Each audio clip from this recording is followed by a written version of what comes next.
सध्या सुरू असलेल्या डॉक्टरांच्या आंदोलनामुळे हळूहळू MBBS विरुद्ध BHMS असा रंग येतोय. मात्र हे चुकीचं आहे. एका बाजूला डॉक्टर म्हणतात रुग्णांच्या सुरक्षिततेसाठी लढतोय, दुसरीकडे रुग्ण म्हणतात की आमच्यावर उपचार कोण करणार. एक चुकीचा निर्णय कागदावरची चूक असतो, पण चुकीचा उपचार एखाद्या कुटुंबाचं आयुष्य उद्ध्वस्त करू शकतो. BHMS डॉक्टरांना नवा अधिकार. MBBS डॉक्टर का संतापले? आता कसोटी जनतेच्या आरोग्याची.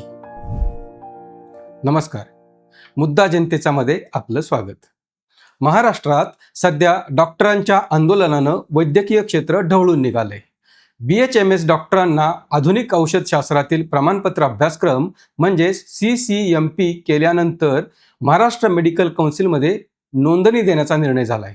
याला ॲलोपॅथिक डॉक्टरांच्या संघटनेचा विरोध आहे. या विरोधात 5 ऑगस्ट पासून आंदोलनही सुरू झाले. मात्र या सगळ्या संघर्षाकडे केवळ MBBS विरुद्ध BHMS या चौकटीतून पाहणं योग्य ठरणार नाही. कारण हा प्रश्न डॉक्टरांच्या व्यवसायापुरता मर्यादित नाही. त्याचा थेट संबंध रुग्णांच्या सुरक्षिततेशी, वैद्यकीय शिक्षणाच्या गुणवत्तेशी, डॉक्टरांच्या उपलब्धतेशी आणि सर्वसामान्यांच्या आरोग्याशी आहे. होमिओपॅथी ही स्वतंत्र वैद्यकीय पद्धती आहे. महाराष्ट्रात BHMS शिक्षण पूर्ण केलेल्या डॉक्टरांना त्यांची स्वतंत्र नोंदणी व्यवस्था आहे. मात्र महाराष्ट्रात 2014 पासून CCMP ही अतिरिक्त प्रशिक्षणाची व्यवस्था करण्यात आली. हा 1 वर्षाचा अभ्यासक्रम आहे. त्यानंतर काही मर्यादित आधुनिक औषधे वापरण्याची तरतूद त्यात करण्यात आली होती. त्यानंतर महाराष्ट्र सरकारनं 3 ऑगस्ट 2026 रोजी यात बदल केला. त्यानुसार हा कोर्स केलेल्या डॉक्टरांची महाराष्ट्र मेडिकल काउन्सिलमधील नोंदणीची प्रक्रिया सुरू केली आहे. यालाच MBBS डॉक्टर संघटनांचा विरोध आहे. MBBS डॉक्टरांची बाजू काय आहे ते आधी समजून घेऊ. त्यांचं म्हणणं आहे की MBBS करण्यासाठी नीट परीक्षेनंतर दीर्घकाळाचे वैद्यकीय शिक्षण, विविध विषयांचे सखोल अध्ययन, प्रत्यक्ष रुग्णालयीन प्रशिक्षण आणि अनिवार्य इंटर्नशिप अशा विविध टप्प्यातून जावं लागतं. जर आधुनिक वैद्यकशास्त्राचा अभ्यास करण्यासाठी MBBSचा इतका मोठा आणि सखोल अभ्यासक्रम आवश्यक आहे, तर BHMS नंतर एका अतिरिक्त अभ्यासक्रमाच्या आधारे आधुनिक औषध उपचाराची परवानगी देणं कितपत योग्य आहे. IMA आणि इतर संघटनांचा आणखी एक गंभीर आक्षेप आहे. ते म्हणतात आधुनिक वैद्यकाच्या नियमनासाठी असलेल्या व्यवस्थेत दुसऱ्या वैद्यकीय शाखेतील डॉक्टरांना प्रवेश देण्यामुळं व्यावसायिक सीमारेषा अस्पष्ट होतील. प्रश्न केवळ आमचे अधिकार हिरावले जातात एवढाच नाही, वैद्यकीय शिक्षणाची समतुल्यता आणि रुग्णांची सुरक्षितताही महत्त्वाची आहे. यासोबतच वैद्यकीय शिक्षणाचा दर्जा आणि आरोग्य व्यवस्थेवरील जनतेचा विश्वास यावरही दीर्घकालीन परिणाम होऊ शकतो, असा दावाही त्यांनी केलाय. आधुनिक वैद्यकाची जबाबदारी घ्यायची असेल तर त्यासाठीचं शिक्षणही निकषांनुसार असायला नको का, हा त्यांचा प्रश्न दुर्लक्षित करता येणार नाही. पण BHMS डॉक्टरांची बाजूही ऐकलीच पाहिजे.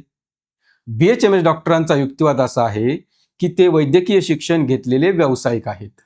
त्यांच्या अभ्यासक्रमात शरीरशास्त्र, मानसशास्त्र, औषधशास्त्र यासारख्या विषयांचा समावेश असतो.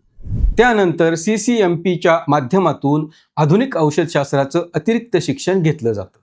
म्हणून या अतिरिक्त प्रशिक्षणाला कायदेशीर मान्यता मिळावी अशी त्यांची मागणी आहे. मुळात हा अभ्यासक्रम अचानक आज तयार झालेला नाही.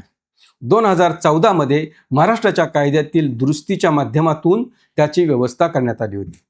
त्यामुळं अनेक वर्ष या अभ्यासक्रमातून प्रशिक्षण घेतलेल्या डॉक्टरांचं भविष्य काय, हा देखील त्यांचा प्रश्न आहे. BHMS डॉक्टरांचा दुसरा महत्त्वाचा मुद्दा आहे तो म्हणजे ग्रामीण आणि दुर्गम भागातील रुग्णसेवेचा. ग्रामीण महाराष्ट्रात आजही डॉक्टरांची कमतरता आहे. अनेक गावांमध्ये प्राथमिक आरोग्य सेवा मिळवण्यासाठी नागरिकांना तालुका किंवा जिल्ह्याच्या ठिकाणी जावं लागतं.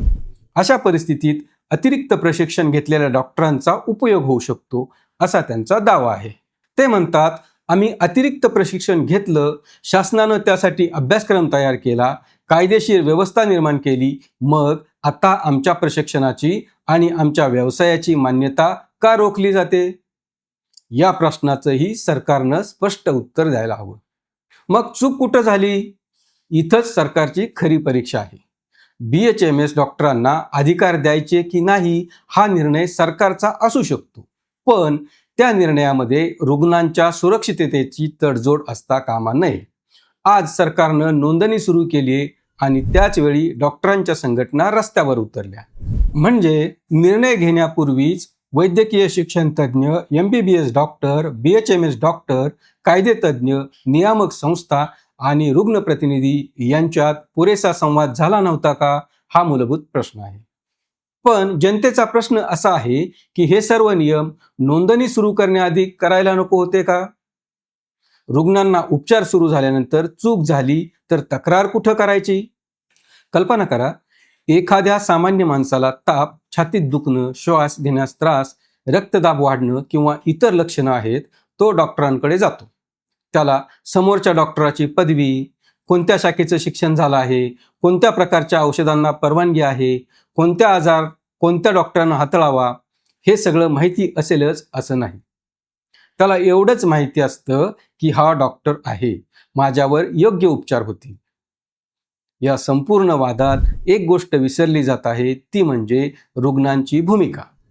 MBBS डॉक्टरांनी आंदोलन केलं म्हणून त्यांना चुकीचं ठरवता येणार नाही, तर BHMS डॉक्टरांनी अधिकार मागितले म्हणून त्यांनाही दर्जा कमी असलेले डॉक्टर ठरवणं चुकीचं आहे. दोन्ही बाजूच्या डॉक्टरांनी आपल्या शिक्षणासाठी आणि व्यवसायासाठी वर्षानुवर्षे मेहनत घेतलेली आहे. प्रश्न कोण मोठा आणि कोण लहान हा नाही. प्रश्न आहे रुग्णांसाठी कोणती व्यवस्था सर्वाधिक सुरक्षित आहे. त्यामुळं सरकारनं हा विषय प्रतिष्ठेचा किंवा राजकीय दबावाचा न बनवता तज्ज्ञांच्या मदतीनं पुन्हा तपासला पाहिजे. BHMS डॉक्टरांना कोणते अधिकार असतील, कोणती औषधं देता येतील आणि कोणते उपचार करता येणार नाहीत हे स्पष्ट करावं. MBBS आणि BHMS शिक्षणाची तुलना भावनेने नव्हे, अभ्यासक्रमाच्या आधारे करावी. ग्रामीण आरोग्य सेवेची वास्तविक गरज लक्षात घ्यावी लागेलच, पण डॉक्टरांची कमतरता असेल तर त्यासाठी गुणवत्तेशी तडजोड करणं हा उपाय नसावा. उलट ग्रामीण भागात तज्ज्ञ डॉक्टर उपलब्ध करून देण्याची व्यवस्था मजबूत केली पाहिजे आणि डॉक्टरांनीही रुग्णांना वेठीस धरू नये. डॉक्टरांचे प्रश्न योग्य असू शकतात, पण रुग्णालयाचे दार बंद झाल्यावर सर्वात आधी त्रास होतो तो सामान्य नागरिकाला. एका बाजूला डॉक्टर म्हणतात रुग्णांच्या सुरक्षिततेसाठी लढतोय, दुसऱ्या बाजूला रुग्ण म्हणतो की माझ्यावर उपचार कोण करणार. ही विसंगती संपवणं सरकारचं काम आहे. कारण डॉक्टर आणि रुग्ण यांच्यातील विश्वास तुटला तर आरोग्य व्यवस्था केवळ इमारती, यंत्रसामग्री आणि औषधांच्या दुकानांचा समूह बनून राहील. हा संपूर्ण संघर्ष होऊ नये या वादाचा सर्वात धोकादायक भाग म्हणजे तो हळूहळू MBBS विरुद्ध BHMS असा रंग घेत आहे. ते चुकीचं आहे. होमिओपॅथीला तिच्या स्वतंत्र क्षेत्रात सन्मान मिळायलाच हवा. MBBS डॉक्टरांच्या आधुनिक वैद्यकीय प्रशिक्षणाची ही गुणवत्ता आणि प्रतिष्ठा अबाधित राहिली पाहिजे. पण या दोन्हींच्या सीमारेषा स्पष्ट असणं गरजेचं आहे. कोणत्या डॉक्टराला काय करता येईल आणि कोणत्या परिस्थितीत रुग्णाला तज्ज्ञांकडे पाठवणं बंधनकारक असेल हे स्पष्ट नियम असले पाहिजेत. कारण वैद्यकीय क्षेत्रात अंदाज चालत नाहीत. एक चुकीचा निर्णय कागदावरची चूक असतो, पण चुकीचा उपचार एखाद्या कुटुंबाचं आयुष्य उद्ध्वस्त करू शकतो. सरकारनं निर्णय घ्यावा, पण आधी जनतेचा विचार करावा. सरकारनं घाईघाईनं निर्णय घेण्यापेक्षा तज्ज्ञ समिती, न्यायालयीन भूमिका, वैद्यकीय शिक्षणाचे निकष आणि रुग्णांच्या हिताचा सखोल विचार करूनच अंतिम धोरण आखलं पाहिजे. डॉक्टर कोणत्या शाखेचा आहे हा प्रश्न नंतरचा. तो डॉक्टर ज्या उपचारासाठी अधिकृत आहे त्यासाठी पुरेसा प्रशिक्षित आहे का हा प्रश्न महत्त्वाचा आहे. सरकारनं डॉक्टरांचे प्रश्न सोडवावेत, पण जनतेला प्रयोगशाळा बनवू नये. आणि डॉक्टरांनीही सरकारविरुद्धचा संघर्ष करताना रुग्णांना साईड इफेक्ट होईल असं वागू नये. कारण डॉक्टरांचा व्यवसाय हा इतर व्यवसायांसारखा नाही. इथं संप, आंदोलनं आणि राजकारणाच्या मध्ये एखाद्याचं आयुष्य उभं असतं. सरकारनं डॉक्टरांचं म्हणणंही ऐकावं, पण अंतिम निर्णय घेताना रुग्णांचा आवाज सर्वात आधी ऐकावा. वैद्यकीय क्षेत्रात पदवीची लढाई नको, गुणवत्तेची आणि सुरक्षिततेची हमी हवी. हा व्हिडिओ आपल्याला कसा वाटला यावर आपलं मत काय आहे आम्हाला कॉमेंट करून जरूर कळवा. अशाच महत्त्वपूर्ण माहितीसाठी आपल्याला भेडसावत असलेल्या मुद्द्यांवरील चर्चा ऐकण्यासाठी पाहत रहा मुद्दा जनतेचा, फक्त आय लव्ह नगरवर.